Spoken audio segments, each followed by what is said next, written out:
You swipe your card at the grocery store. It goes through. No warning, no flashing light, no message telling you what just happened behind the scenes. But somewhere in a server farm you'll never see, a decision was already made about you the moment that card was issued. Not a decision about whether you're a good person. A decision about how much money you can be made to generate. And that decision changes completely depending on one number most people never check until something goes wrong. Today, the levels of how credit card companies actually treat you, from the level that costs you the most, to the level where the system starts working for you instead of against you.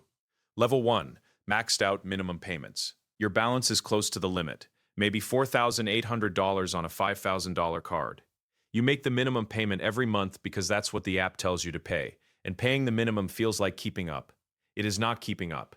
At a typical rate for this tier, somewhere around 28 to 30%, a $5,000 balance paid only at the minimum takes roughly 20 years to disappear, not months, decades, and over that time you will pay back more than double what you borrowed, just in interest before the original $5,000 is even gone.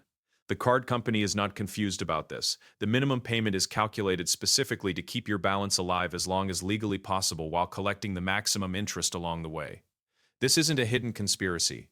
It's printed math, available to anyone who reads the fine print, and almost nobody does. You might be thinking, okay, but I'm still approved. The card still works, so it can't be that bad.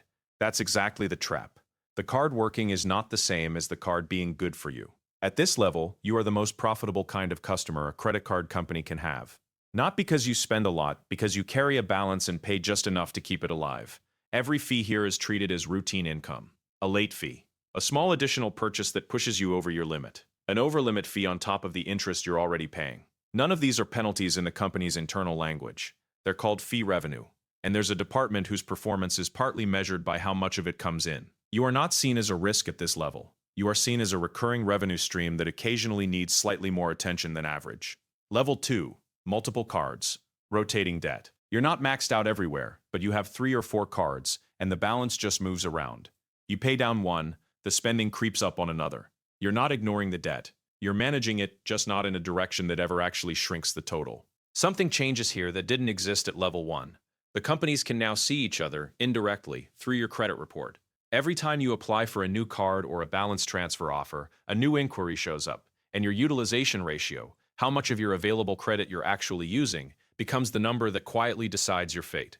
Get above 30% utilization across your cards, and your score starts dropping even if you've never missed a single payment. The system doesn't punish missed payments only. It punishes the appearance of dependency. You start getting 0% intro APR balance transfer offers in the mail. These look like relief, and sometimes they are. But the offer almost always carries a transfer fee of 3 to 5% upfront, and the 0% period has an expiration date that lands quietly, usually 12 to 18 months later, after which the rate reverts to something close to what you were already paying. The offer isn't generosity. It's a tool to keep your debt inside their ecosystem instead of a competitor's. You are valuable to multiple companies simultaneously now, and each one is trying to win the right to be the one collecting your interest long term. Level 3. Paying on time.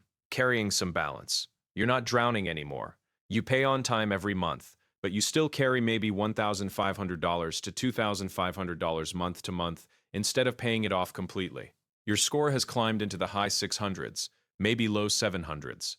The interest rate on your card has quietly dropped, somewhere closer to 20 to 22%, the national average range for this tier. The card company's view of you shifts here in a specific way. You are now what the industry privately calls a revolver who pays. Not someone they're worried about losing money on. Someone reliable enough to keep extending credit to, but still profitable enough through interest that there's no incentive for them to encourage you toward paying in full. The rewards programs start meaning something now. Cash back, points, occasional bonus categories. These aren't free. They're funded partly by the interest people at level 1 and 2 are paying, redistributed in small amounts to people at your level to keep you spending on the card instead of a competitor's. You start getting credit limit increases without asking. This looks like trust. It's actually risk modeling. A higher limit lowers your utilization ratio on paper even if your spending doesn't change, which makes your file look healthier, which makes you a safer bet for more lending later. The increase benefits you and benefits them, which is exactly why it happens automatically at this stage, and not before. Level 4. Paid in full. Every month you stopped carrying a balance entirely. Whatever you charge, you pay off by the due date. The interest rate printed on your card is now functionally meaningless because it never gets applied to you. You could have a 24% APR card and pay $0 of interest for years. This is the level most people assume the credit card company hates. It's the opposite.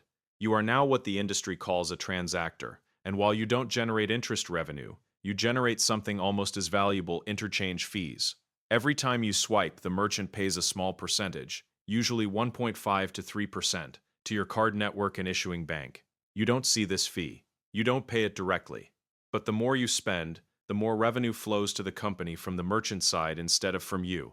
This is why the best rewards cards, the ones with real cash back and real travel perks, are reserved almost exclusively for this tier. The company wants you spending more, not less, because your spending is profitable through merchants even without a single dollar of interest from you.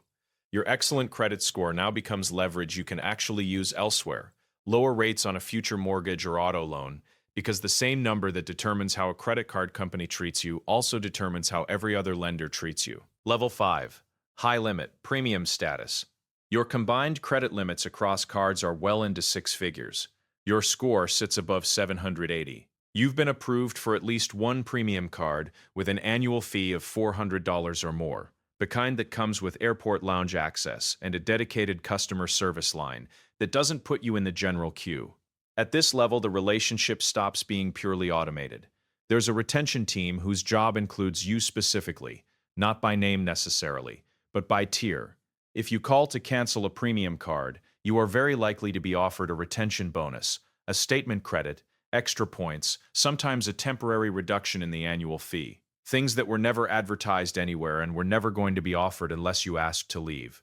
That offer doesn't exist for someone at level 1. It exists because losing you costs the company more in projected lifetime value than the cost of the retention offer. You start receiving invitations to exclusive products before they're publicly advertised, early access to new card launches, pre-sale event access tied to your card network, occasionally direct outreach from a relationship manager if your spending and assets cross certain internal thresholds the bank doesn't publish. None of this is about your character. It's a calculation about your projected value over the next several years, and the company is willing to spend real money keeping you inside their ecosystem because the math says it's worth it. The truth that connects every level is the same. The system was never built around fairness. It was built around predicted behavior. The lower levels are profitable through interest extracted from people who can least afford it.